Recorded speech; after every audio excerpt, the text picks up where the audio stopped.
يعلم ما بين أيديهم وما خلفهم ولا يحيطون بشيء من علمه إلا بما شاء وسع كرسيه السماوات والأرض ولا يؤوده حفظهما وهو العلي العظيم.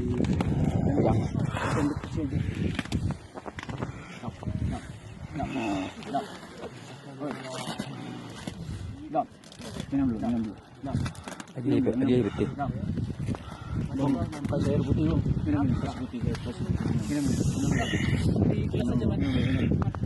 Satu gelas mak. Tuh mak. Gelas ini aja. Gelas aku. Ini.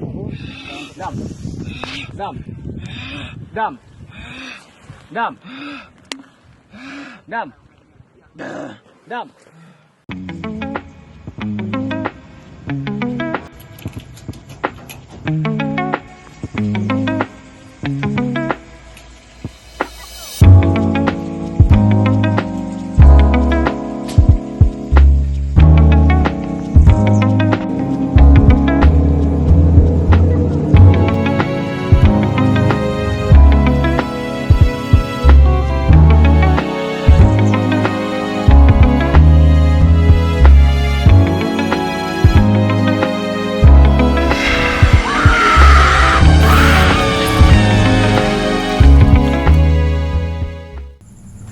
Oke, bismillahirrahmanirrahim. Assalamualaikum warahmatullahi wabarakatuh.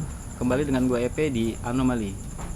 Ya teman-teman, malam ini gue nggak sendirian ya, dan gue nggak bercerita tentang pengalaman gue, karena malam ini ya spesial, gue kedatangan sahabat gue ya. Oke, nama saya Apis. Saya bagian anggota dari BCT atau Bekasi Corner Traveler. Saya baru direkrut nih guys. Oke. Baru direkrut dari Bang EP dan teman-teman juga sekalian. Kemarin dari Gunung Merbabu kita punya open trip, dan Bang EP mungkin merasa cocok, jadi akhirnya saya direkrut. Dinikahkan gitu ya. Di Pinang. Oh, di Pinang. Ya, kisah apa yang bakal dibawakan oleh sahabat gue ini? Sebelumnya gue mau kasih pengumuman dulu ya. Kita teman-teman ya di Bekasi Corner Traveler, kita ada trip mingguan. Kita main di Pulau Jawa ya, biasa ya. Kayak kemarin kita Merbabu, terus insya Allah ya di minggu depan ya, mungkin ya kalau misalnya ini tayang sebelum pendakian ya, di tanggal 29 Juni kita ada pendakian ke Gunung Lawu. Lawu. Ya. Dan di situ teman-teman ya kita ada guest star ya, dari sahabat kita juga, ada Kak Ambun ya. Kak Ambun. Selain kita ke Lawu, teman-teman bisa cek langsung ke official Bekasi Corner Traveler ya, di Instagram, kemudian di Facebook juga ya. Buat teman-teman yang mau mengikuti trip-trip kita, langsung aja merapat di IG kita yang tadi gue sebutkan di atas. Ya, tanpa berlama-lama, kita langsung aja ya. Silakan Bang Apis. Saya akan berbicara sedikit tentang pengalaman saya pribadi soal, ya dibilang mistis sih nggak terlalu mistis gitu ya. Jadi pengalaman pribadi soal saya mendaki gunung aja gitu. Pertama itu saya mendaki gunung di tahun 2020 bang. Pendakian pertama saya itu di Pulau Lombok, Gunung Rinjani. Mantap ya. Jadi untuk pendakian itu kalau nggak salah tanggal 29 Desember 2020 bang. Oke. Pendakiannya itu sebenarnya itu masih dalam posisi COVID. Jadi mendaki ke sana itu pertama karena diajak abang, terus karena saya juga udah lama pengen naik gunung gitu. Jadi udahlah, dana ada, kesempatan ada, waktu ada, kenapa enggak gitu kan. Jadi pengalaman pribadi saya soal naik Rinjani, ada kisah lucunya tuh guys. Waktu mendaki itu harusnya kita pagi-pagi tanggal 29 Desember, cuman tertunda bang, jadinya di siang hari. Karena ada salah seorang cewek nih dari, kalau nggak salah dari apa tuh, Selipi, naik Vespaan berdua sana. Oh, ini bukan open trip ya? Bukan open trip, pribadi. Oh, oke, siap. Jadi waktu itu semua jalur darat dan laut. Jadi si cewek ini tuh harusnya turun di tanggal 29 pagi. Cuman karena dia nggak ada kabar, terus juga nggak ada sinyal kan di gunung kan. Ya kita mau nggak mau nunggu dia turun, akhirnya sampai siang nggak turun-turun. Ya akhirnya kita diizinkan sama orang base camp untuk pendakian di siang hari itu, dengan pesan mereka itu kalau ada orang yang cewek ini ketemu dalam keadaan apapun gitu, kayak masih hidup atau enggak, nah, tolong segera diinfokan gitu Oh gitu. melalui SOS. Nah jadi singkat cerita, pas pendakian kita sampai di pos 1, pos 2, pos 3 itu nggak ada ketemu orangnya sama sekali. Sampai akhirnya di pos 4 itu untuk kita ngecamp area, ada tulisan tuh di ini ya, di apa namanya tuh, pos ya, pos untuk kita ngecamp, ada tulisan bahwa si orang itu ketemu sama pendaki lokal yang ilegal. Oh. Pendaki lokal ilegal 5 orang dia. Itu yang 4-nya asal Lombok asli, satunya nih yang di Jakarta, ada di atas. Oke, Udah sampai ini di maksudnya jalur tempuhnya apa nih? Via jalur tempuhnya saya Sembalun. Ike Break namanya, jalur Oh. baru. Oh, jalur baru. Jalur baru saat itu. Ah, Cuman ya nggak sampai puncak karena patah bekas ini. Apa namanya tuh, longsoran gempa di tahun 2018. iya iya. Setelah ketemu, akhirnya besoknya kita di hari itu juga kita ngecamp dulu. Pagi-paginya kita ketemu dengan orang itu, ternyata dia ngecamp di atas. Dia itu tersesat dan ketemu rombongan itu. Akhirnya menuliskan pesan bahwa si orang itu udah ketemu sama yang orang lokal. Sampai di atas kita marahin dia, Kak, kalau misalnya gitulah, kalau misalnya nggak ada orang-orang lain gitu kan, nggak usah naik gitu. Karena kalau sendiri berbahaya kan. Kita gunung nggak boleh meremehkan gunung. Udah kita naik ke atas, kita turun lagi. Nah ceritanya pas turun ini, jadi saya bertiga sama abang sepupu saya dan 2 orang lain dari bukan OT ya, pribadi juga. Pas turun itu saya bagian terakhir bang. Bagian terakhir itu Sweeper ya. ya seperti itulah. Saya belum kenal apa-apa itu namanya, entah sweeper, entah apa gitu. ya, belum. Jadi pas turun itu saya kayak ngerasa itu di belakang saya ada yang ngikutin gitu. Ketika saya ngeliat ke belakang, itu kayak ada langkah kaki orang gitu. Ketika saya lihat ke depan lagi, pusing saya. Gitu rasanya. Itulah sedikit cerita di Rinjani. Terus saya pendakian berikutnya setelah Rinjani ini masuk ke topik kita, itu Gunung Talang. Gunung Talang. Gunung Talang itu berada di Kabupaten Solok, Sumatera Barat. Itu kita pendakian juga bukan open trip, mandiri juga, 9 orang. Iya. 9 orang bersama teman-teman saya dan orang di Padang aslinya gitu. Masih tahun yang sama ya di 2020 Enggak, ya? tahunnya di 2023 kalau nggak salah. 2023 itu kebetulan saya domisili di Jakarta ya guys, domisili di Jakarta. Karena udah lama selangnya 3 tahun tidak naik gunung, jadi ada teman yang ngajakin naik gunung. Pulang nggak kata dia, pulang kampung nggak? Iya pulang, ayo naik gunung kata dia. Boleh. Jadi saya bawa alat dari Jakarta dan ada juga yang beberapa dipinjamkan oleh teman saya lah di Padang itu. Kita cerita sudah sampai di pos, ketemuan di pos nih, pos Gunung Talangnya itu, base campnya. Naiklah kita di tahun 2023 tuh kalau nggak salah bulan Mei apa Juni gitu, lupa. Pokoknya posisinya masih posisi ya Lebaran Idul Fitri lah itu.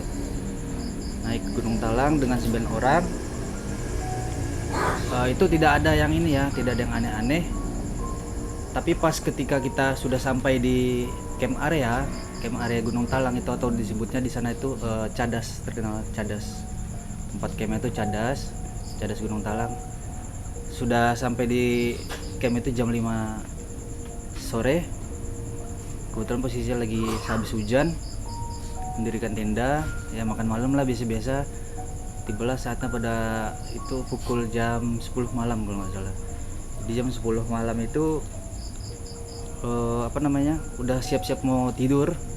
Posisinya tuh siap-siap mau tidur. Kawan-kawan juga udah sepakat untuk besok kita pergi summit itu, naik summit itu jam 5:30 pagi kalau nggak salah bang. Di posisi udah teman-teman juga udah mau tidur, semua kita udah siap-siap prepare untuk tidur untuk pendakian besok, summit maksudnya. Itu ada 2 orang yang datang ke tenda kita. Sebenarnya lebih tepatnya ke tenda teman saya sih. Dia 2 orang ini datang dengan suara temannya yang agak ngos-ngosan gitu ke tenda kita. Permisi bang, katanya. Permisi. Minta tolong boleh bang, kata dia. Wah kenapa itu? Saya posisinya kan di dalam tenda saya sendiri. Ini tenda teman saya yang didatengin. Ini teman saya sakit, kata dia gitu. Setelah bilang kayak gitu, saya mendengar temannya ini, si Raffi namanya. Si Raffi ini datang ke teman saya, tenda teman saya, terus bilang minta tolong. Saya langsung kayak perasaan saya nggak enak gitu. Saya langsung keluar, saya bilang, ada apa bang? Tolong telepon orang pos bawah. Itu jam berapa kejadian? Jam 10 lewat lah. Jam 10 lewat. malam ya? Jam 10 malam. Jam 10 malam, posisi sudah mau istirahat, didatangin lah oleh kawan itu ya, si Raffi itu sama si Adnan kalau nggak salah ini. Dia bilang tolong telepon orang pos bawah. Kebetulan di telepon biasa ada sih sinyal jaringan. Jaringan ada. Telepon orang bawah, nggak tolong, terus saya tanyakan, saya keluar dari tenda, tanya, kenapa bang? Ini teman saya sakit, dia nggak mau makan, nggak mau minum gitu kan. Terus saya inisiatif aja, 3 tolak angin saya berikan, saya tanyakan itu, saya suruh duduk dulu kan bang, gimana bang perasaannya? Ya kayak orang kosong gitu bang, masih nggak enak kata dia. Saya takutnya kalau dia di gunung, dia belum pernah naik gunung ya kan, terus takutnya hipotermia gitu kan, apalagi dia nggak ada persiapan takutnya. Saya habis itu setelah saya kasih 3 saset ya yang tadi itu tolak angin, nggak ada perubahan di dalam tubuh dia.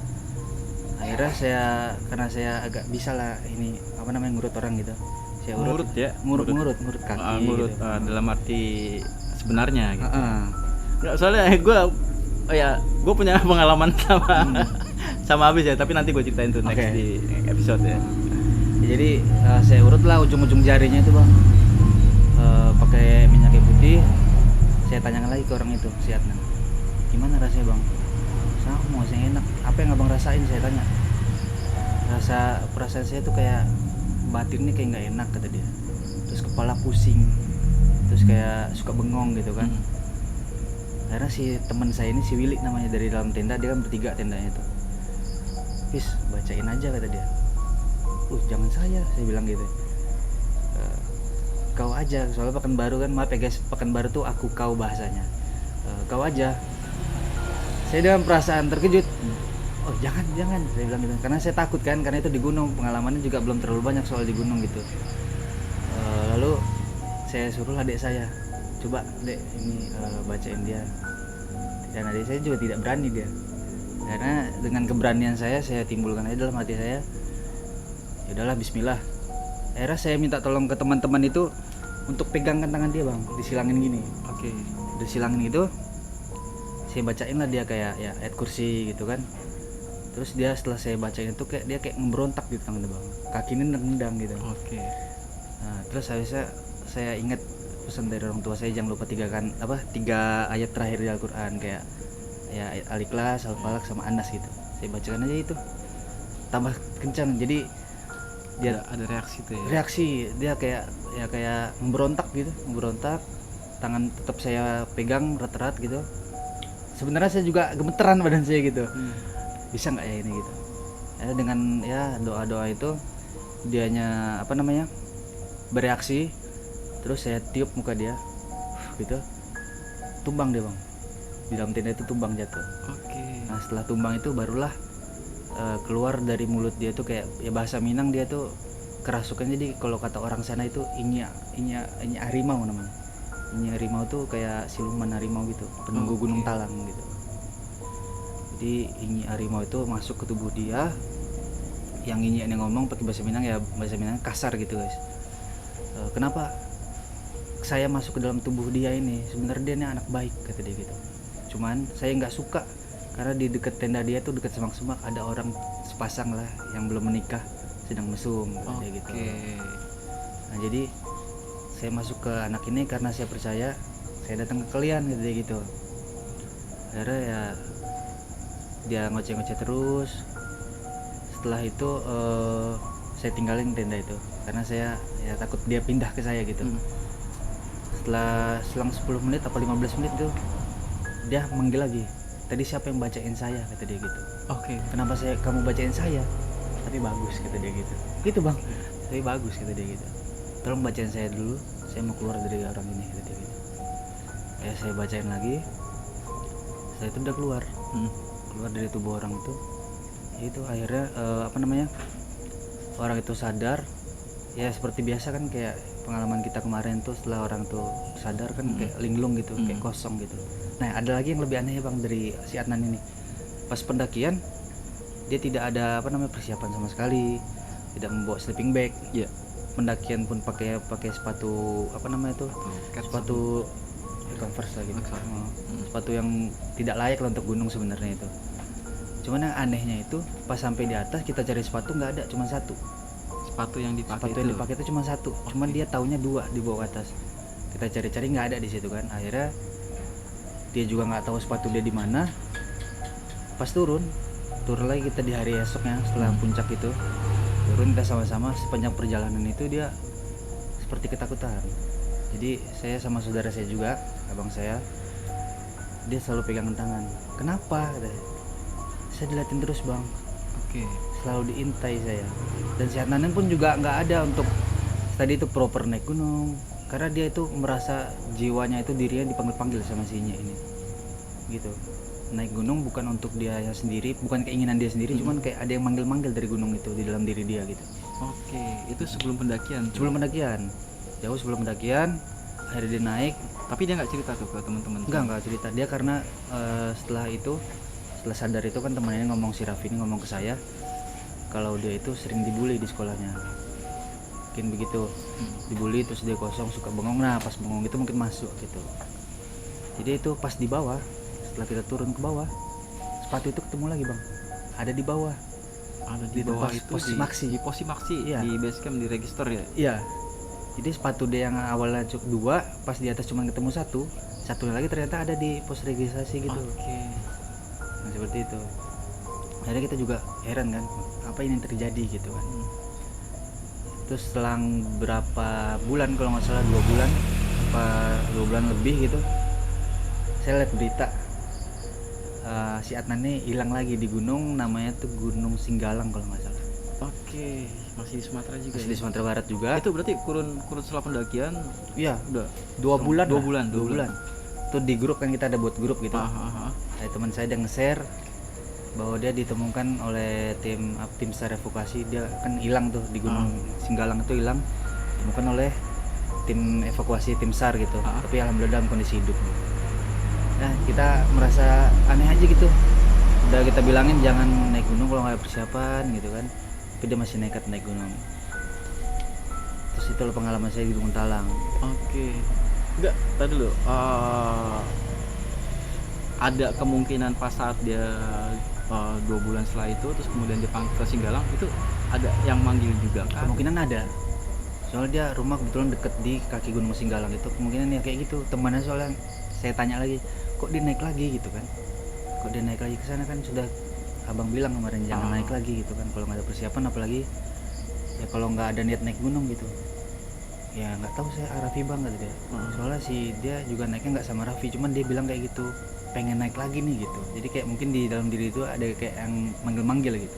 Yang manggil itu apakah sama apa yang tadi? Kemungkinan beda. Soalnya Inye gunung, dia kan Inye Harimau tuh terkenal di Gunung Talang. Ya, itu yang ibaratnya kalau kata kasarnya ya penunggu Gunung Talang lah gitu. Lu tahu legenda tentang cerita seputarnya Gunung Talang itu ya Inye Harimau tadi gitu kan? Apakah mungkin maksudnya dalam arti pernah ketemu sama warlock atau warga lokal gitu yang hati-hati di sini, ada yang kalau ketemu sih mungkin ada yang ketemu yang ya ibaratnya bisa melihat lah gitu. Cuman kalau si Adnan ini bilang, kan saya tanya tuh gimana sih wujudnya, jadi wujudnya manusia cuma berkepala harimau gitu, ada ekornya gitu, jadi besar badannya, makanya dia takut tadi melihat Inye Harimau itu seperti itu. Oke. Masih penasaran juga sih gue ya, maksud gue dalam arti berarti kalau gitu terakhir setelah Singgalang itu dia ada pendakian lagi nggak si Adnan? Hilang kabar, saya nggak berkabar dengan dia. Hilang kabar atau jangan-jangan dia ada panggilan lagi ya, di gunung lain ya? Itu kemungkinan. agak ini juga ya, maksudnya dalam arti keinginan dia untuk mendaki gunung itu salah satu sebabnya tadi ada panggilan sesuatu ya? yang nggak tanda kutip lah, tanda gitu. kutip ya.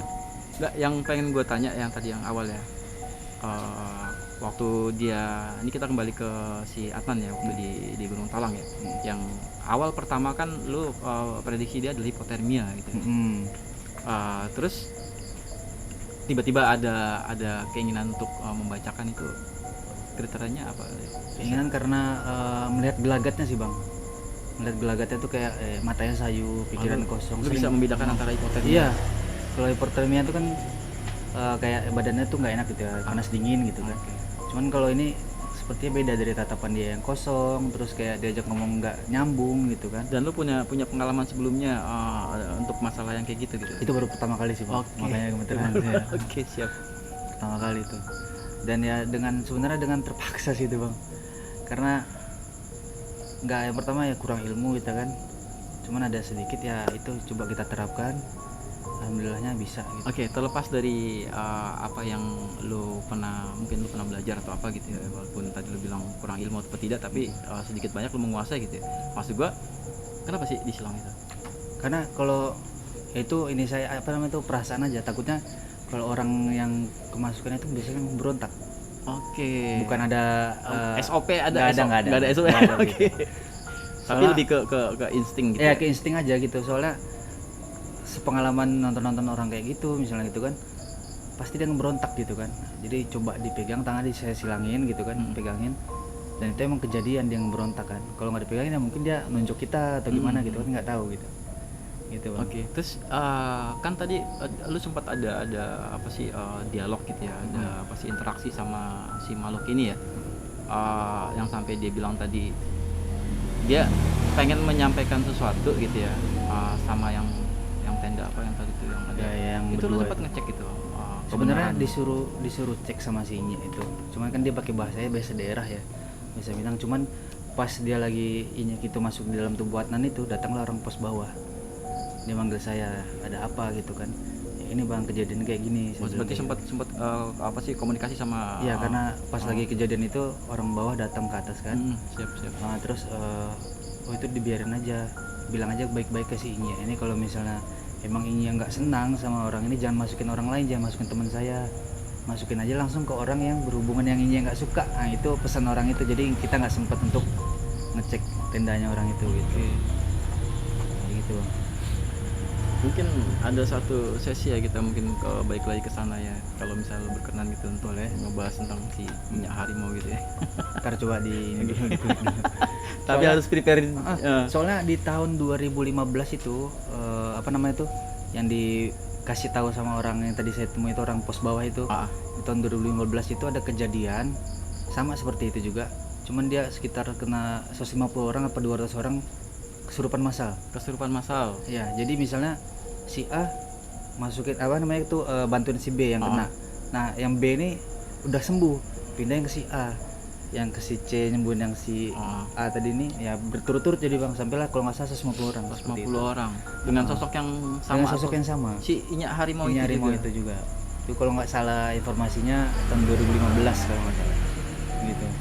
Lu apa sih waktu yang gue balik lagi yang tentang masalah interaksi tadi, yang di apa sih dalam arti begitu si Inyak Harimau ini masuk ke si Adnan gitu ya, itu apa ada perbedaan suara atau berat atau apa segala macam gitu? Dia lebih ke diem sih bang. Lebih ke dia. Lebih diem, Kan cuman kalau kayak akan ada yang kayak orang Banten itu yang raung-raung. oh gitu, enggak dia kayak aing maung gitu. Cuman ya kayak gitu pas setelah saya tiup itu, pas Inyak Harimau tuh dia kayak nunjuk ya, kayak gestur ya. itu juga gitu. pengen gue tanya nanti ya. Boleh. Kayak seperti itu. Maksudnya kenapa sih ditiup? Ditiup ya karena kalau saya belajar pribadi gitu, ngeliat kayak orang ruqyah gitu kan, seperti itu kadang-kadang kan setelah dibacain ditiup itu biar apa ya, ya intinya tuh kayak biar dia tuh kayak sadar gitu loh, orang ini sadar gitu, atau enggak kita tepuk pundaknya gitu. Oke. Gitu. Dan ini nggak bisa dilakukan sama semua orang ya, cuma yang punya Itu punya skill aja kebetulan gitu. aja itu. Jangan lu tiba-tiba ada kayak gitu lu tiup-tiup gitu kan, kagak Takutnya nyambung gitu. kelilipan matanya guys. Gak nyambung, jadi emang harus mungkin praktisi mungkin enggak praktisi atau Praktisi sih enggak, cuman ya ada sedikit ilmu sedikit aja yang gitu. belajar. Oke. Terus ini maksud gua berarti sebenarnya si Inyak Harimau ini nggak ada niatan jahat ya selama ini ya? Sebenarnya dia bilang sosok dia sosok yang baik gitu loh, cuman karena ada yang apa namanya tuh tidak dia sukai, makanya dia marah gitu. Dan seharusnya marahnya juga ya apa namanya tuh nggak langsung ke orangnya itu gitu bang, nggak langsung ke orang yang nggak disukai sama si Inya ini gitu, tapi melalui perantara orang lain gitu. Oke. Siap. Oke, Bang. Pengalaman itu. Dari perjalanan lu yang tadi ya, dari awal mungkin yang tentang Rinjani itu ya, yang sampai lu bilang tadi yang cewek itu yang tiba-tiba dia di rescue atau diselamatkan sama Warlock ya. Warlock ya. Terus kemudian lu geser ke pendakian yang Gunung Talang. Terus lu apa sih mengalami suatu peristiwa yang barusan lu ceritakan ya. Kira-kira apa sih yang lu bisa sampaikan ke teman-teman nih, khususnya para pendaki gunung? Ya kalau Hubungan misalnya dengan pengalaman yang tadi barusan. Pengalaman pribadi, kalau prinsip saya pribadi untuk soal naik gunung gitu, jangan kita itu kalau mau naik gunung kayak ibaratnya kayak sekarang lagi tren lah, banyak lah yang apa namanya tuh orang naik gunung, kita juga mau naik gunung gitu kan. Kalau nggak hobi jangan dipaksakan. Gua kira dia mau bahas lahan booking. Jangan. Oke. Beda cerita itu. Oke. Tadi serang gitu. Jangan. Oke, terusin. Jadi kalau misalnya kita nggak hobi gitu, atau misalnya ya bukannya apa namanya tuh mematahkan orang yang baru untuk naik gunung ya, bukannya jangan naik gunung, jangan, bukan gitu. Jadi kalau misalnya prinsip saya, kalau misalnya teman-teman belum pernah naik gunung, sebaiknya pelajari dulu nih. Misalnya kayak saya pribadi, kalau misalnya mau naik gunung itu saya pelajari dulu di media sosial, treknya seperti apa sih, persiapannya harus bagaimana gitu. Jadi prepare untuk diri sendirinya kayak gitu. Dan jangan kita untuk naik gunung tuh untuk yang mencari-cari ya kayak gitulah, jangan. Apa nih yang gitu, apa nih? Mencari-cari itu kayak gue pengen apa namanya nyari sesuatu nih kayak mistisnya lah apanya gitu kan. Jangan jadi kayak gitu. Jadi ingat tujuan kita menaik gunung tuh apa, misalnya kayak menikmati pencipta apa namanya tuh, ciptaan Ya, tadabur gitu ya. tadabur alam kayak gitu. Jadi pertama jangan FOMO, terus jangan ada tanpa persiapan, jangan tanpa ada ilmunya naik gunung kayak gitu. Jadi kita harus persiapkan diri kita dulu sebelum naik gunung gitu. Oke, safety prosedur yang paling utama. Iya. Oke. Ada lagi mau disampaikan? Ya karena kalau misalnya kita nggak pelajari itu dulu, takutnya kita naik gunung karena teman kita ngajak nih misalnya. Tapi sampai di sana, kok gini jadinya gitu, nggak sesuai dengan ekspektasi kita. Jadi jangan sampai kayak gitu. Banyak kan kayak gitu ya. Jangan sampai kayak gitu. Kalau lu nggak seperti itu ya? Insya Allah sih nggak. Oke, teman-teman ya, banyak banget yang tadi apa sih pengalaman yang disampaikan sama Bang Apis, yang apa sih utamanya pasti ada satu message yang harus dimiliki setiap pendaki ya. Contohnya tadi yang bilang safety prosedur yang paling utama. Kemudian pengetahuan tentang dunia yang kalian geluti gitu ya, dalam arti pendakian gunung. Lo harus paham wawasan dan skillnya ya, minimal itu ya. Dan yang paling terakhir mungkin komunikasi antar kawan gitu, tidak meninggalkan dan tidak tinggalkan. Itu pesan yang sangat bagus itu guys. Misalnya kayak kita ibaratnya kalau saya sama teman-teman itu naik bareng-bareng, turun bareng-bareng gitu. Jangan sampai kita itu misalnya dengan egois kita, dengan ego kita, nafsu kita untuk naik gunung, teman sakit nih misalnya, kita tetap naik gunung, jangan kayak gitu. Karena itu yang pertama bahaya ya Bang ya, yang kedua nggak respect namanya itu kayak gitu. Jadi kalau misalnya temen yang sakit ya dikomunikasiin bagusnya gimana gitu. Kalau misalnya harus turun ya turun semua gitu kan. Kan insya Allah masih ada waktu lain gitu. Perlu nggak sih kita belajar sesuatu itu yang kalau misalnya tiba-tiba terjadi tim tiba-tiba kemasukan gitu, menurut tuh? Sebenarnya itu lebih ke untuk apa namanya tuh pertahanan diri sendiri aja sih. Pertahanan diri sendiri aja gitu. Dan kalau misalnya kita udah punya itu ya insya Allah bisa nolong. Kayak misalnya gue nggak ngerti apa gitu, nggak belajar segala macam, tiba-tiba ketemu salah satu peserta kita yang entah kena serangan mistis atau apa gitu. Apa sih yang mesti gue lakuin gitu? Jadi kalau misalnya kita nggak ada ilmu sih jangan pernah coba-coba gitu. Oke, jangan pernah coba-coba karena kita yang pertama nggak ada ilmunya, nggak ada pengetahuan, takutnya semuanya kena gitu kan. Jadi gue mesti gimana dong? Doa aja doa. sih. Balik lagi masalah doa tadi yang apa sih lu bilang tadi, ada ayat kursi, ada trikul atau kulhu ya tadi. Karena ibaratnya kalau dalam agama kita Islam gitu kan, ayat kursi itu kan induk Al-Qur'an gitu. Semuanya ada artinya di situ, di ayat kursi itu gitu. Kalau 3 kul itu ya harusnya itu harus hafal ya gitu Bang ya. Untuk pertahanan diri sendiri, basic itu ya, kayak itu tuh walaupun sedikit ayatnya cuman ya sangat menolong gitu. Oke, siap. Oke lah. Ya, oke teman-teman. Nggak selesai sampai di sini aja ya. Mungkin nanti banyak juga perjalanan-perjalanan dan pengalaman-pengalaman apa sih yang dilewati sama sahabat gue ini, dan nanti kita ada sesi berikutnya ya, Bang Hafiz ya. Apa nih? Oh, lanjut nih. Gunung Merbabu atau Gunung Merbabu mungkin ya guys. Waduh, mantap. Gunung Merbabu. Oke, tahan dulu. Ya, sebelum gue tutup ya, lagi-lagi teman-teman, gue kasih pengumuman buat semuanya bahwa kami tim di Bekasi Corner ya, bersama dengan tim di Anomali, kita ada jadwal tips setiap minggunya ya, di gunung-gunung Jawa Barat, Jawa Tengah, dan Jawa Timur ya, sekitaran Pulau Jawa aja. Kemudian di setiap sebulan sekali atau 2 bulan sekali kita akan eksplor keluar kayak Kerinci mungkin ya, balik ke Gunung Talang. Oke nih. Boleh. Boleh. Untuk lebih tepatnya ya, buat teman-teman yang mau tahu jadwal apa saja yang bakal keluar dari trip-trip dari Bekasi Corner Traveler, langsung aja ke IG kami di official Bekasi Corner Traveler ya, di IG atau di Facebook ya, atau mungkin nanti di deskripsi gua tambahin ya, seputar kisaran jadwal-jadwal trip mingguan dan bulanan. Oke. Jangan lupa follow juga guys. Jangan lupa follow Instagramnya, juga media sosial Bekasi kita. Corner. Oke, siap. Nanti IG lu boleh ya gue sematin. Boleh, boleh. Siap. Oke, teman-teman, segitu dulu Edisi Talang. edisi Talang ya, dengan gue Epe dan Saya Hafiz. oke, assalamualaikum warahmatullahi wabarakatuh.